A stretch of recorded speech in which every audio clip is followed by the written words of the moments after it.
So hey there, beautiful people. This is Lindy Ford, registered dietitian, clinical and licensed nutritionist, and nutrition detective. I know this is shameless. This is really not about me trying to get more views on my channel, but I mean, come on guys. This is the cutest thing I think I have ever seen. We just had kittens 2 weeks ago. Look at that baby.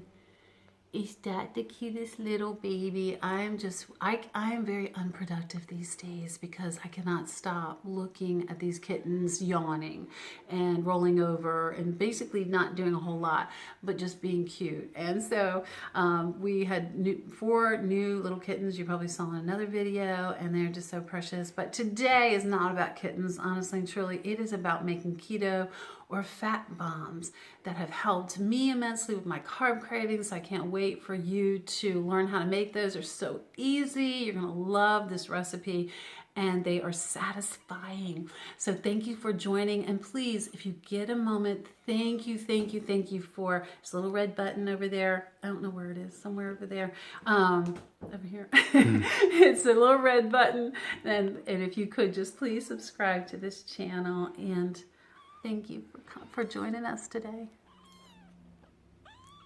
Okay, so I have washed my hands and we are in my kitchen, and I am making this recipe that I really just wing, to be honest with you. I am going to put the recipe below, but this is the fat bomb, keto bomb, I don't care what you call it, peanut butter chocolate bombs. And I usually have these in my refrigerator because, you know, even after all of these years of doing low carb and not eating a lot of sweets, I'm a carbaholic, guys, and I still have those little cravings, especially in the afternoon, evening. I just need a little something. These are fabulous because they're made with all kinds of goodness. And the first thing I want to show you real quickly, and I don't want you to fear the fat, okay? You just have to get over yourself on that one. Just don't fear. These are like 100% fat. 100%, but they're good fats that are good for you. I know there's controversy on coconut oil, but I disagree with some of this controversy on it. I don't think it's as dangerous as some places are saying, and I think the science will they will somehow catch on with the science. But basically, it's just 1/2 cup. Here's 1/2 cup of, you want to get organic coconut oil. This is a Vitacost brand. I will put the link below, but it's a Vitacost brand, but I don't care where you get your coconut oil. Honestly and truly, this is the extra virgin organic coconut oil. You just put it in, and I actually normally double, triple this batch, but I'm just going to do a small batch just to show you today how to do it. Now, some of these recipes have this on the stove. That's just too complicated for moi. So I don't do it on the stove. I just do it right here. And actually, you know what? I have forgotten my, hold on just a second. Let me go get a spoon. Okay, so the next ingredient is peanut butter. I'm using about 1/4 cup. This is the peanut butter I talked about in a previous video. I will link the link below on that video, and why I like this peanut butter. Do not use commercial peanut butter. Please be careful with that. But this is a no stir. Again, comes from Vitacost. It's just their Simple Truth Organic, and you will learn all about peanut butter, everything you didn't know about peanut butter on that video. So I like crunchy, so I'm using crunchy, and I'm just using about 1/4 of a cup. You could use a little more if you want. This does have a tiny bit of sugar, so I'm just going to keep it at 1/4 of a cup, and then I'm just going to stir that around a little bit, stir it together. Okay, it's looking good already. And the next thing that I put in it is actually cocoa powder. Okay, so cocoa powder, I will die on the cocoa powder hill, and because I think cocoa powder is really important. It's kind of like coffee to me. This is Ceylon Farms. I'll show it to you. I'm not sure where I got it, but I'll try to figure that out, and I'll link that below. But this is organic, free trade cocoa farms. I just said cocoa farms. Ceylon Farms cocoa powder, and it is not sweetened. It's organic, and one of the things that I think is really important is that it's free trade. Again, the cocoa industry in these third world countries, they a lot of times don't pay the farmers enough, or they use people in the wrong way. So you don't want to support anything like that with the cocoa farms. So I just use about a tablespoon. You can use, really this is to taste. I don't really know how much I use, but I'm just going to kind of put a really heaping big, I like cocoa powder, so I like chocolate. So I'm going to use a little more than a tablespoon on that. And then the next thing that I use is Swerve, okay? And I talked about Swerve before in other videos. The reason I like this product is because it is made with erythritol. Erythritol doesn't get metabolized as sugar. It looks like it's a heavy carb load product, but it really isn't. It doesn't have the glycemic effect on your blood, in your blood, and it also doesn't have very many calories, and it's not artificial. It doesn't seem to do the same damage as aspartame and Splenda. So it's a really good product. It's also got about 70% of the sweetness of sugar. I like to use the confectioner one just because it blends a little bit easier. I use this in my coffee in the morning.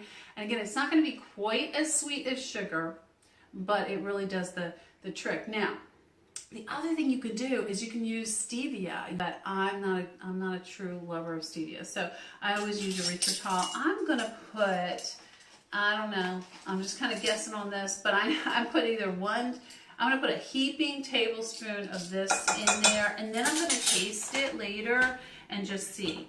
I'm going to see if that's going to be enough. You just kind of stir that together, and then what I do is I normally put a little splash of vanilla extract in there. I like an organic vanilla extract. I just found out that I am out of it, and I feel bad because I usually put that in my smoothies every day, so I'm really missing that. So a little bit of vanilla would be great, and I don't know why. I just put Ceylon cinnamon in just about everything. I just love my Ceylon cinnamon. So y'all know that this is a really good product. Doesn't have the same properties that regular cooking cinnamon does. If you want to learn more about that, look at my my last smoothie demonstration, and you'll see why that is kind of sketchy, right? But anyway, I love this Ceylon cinnamon. I'm going to go ahead and put just a couple shakes in here, because it's a natural sweetener, and it is just gonna sweeten that up a little bit, and that's it, guys. That is as easy as it gets, right? Now, I am going to mix that all together, and honestly and truly, I'm gonna go ahead and just taste it really quick. I'm gonna put just a little shake more of that Swerve in there, okay? So maybe a little bit more than a tablespoon and a half. That might be good. So you taste it and see if you like it, right? And then what I do, it just looks so good to me. I just think it looks really so good. You can put some other things in it if you want, but this is all I do. Does that look nice? So that is what I do. And then what I do is I just go ahead and put like a little tablespoon onto a cooking sheet with some parchment paper. Just make your life easier. Use the parchment paper. It's easy. And then I put it in the refrigerator. Let them harden. So I'll just do this just like cookies, and then make these little round discs, right?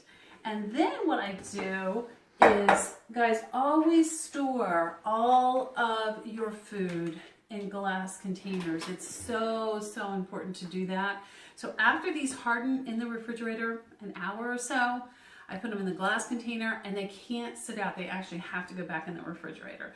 But they're always right there in the refrigerator for me. I just take a little bite of them, or get one of them, take a bite. It's just really, it curbs my sugar cravings. So I love doing that. Remember not to store in plastic. Plastic is highly volatile. Don't ever microwave in plastic, guys. It is dangerous for your endocrine system. It's a hormone disruptor. The chemicals that leach out of the plastic. This is always the best way to go. And then you can use a plastic lid. This is a Pyrex set, but I've seen them in every Walmart, every store has these containers, these glass containers with the plastic lids. So go ahead and purchase those. I have them in all different sizes. I have them in my refrigerator. I have lots of, leftovers and things that I store in my refrigerator. So thank you so much for joining me today. I hope that you make these, and I hope that you enjoy them. Please let me know if you do make them. I want to hear like how you did it and how it turned out. and if you like them or not, and just your impressions of all of them. And again, thank you for joining our family here today on this YouTube channel. So appreciate you joining us and also being a part of our community here. And thank you for liking me on Facebook and following me on Twitter. And I am Lindy Ford, and I will see you in the next video.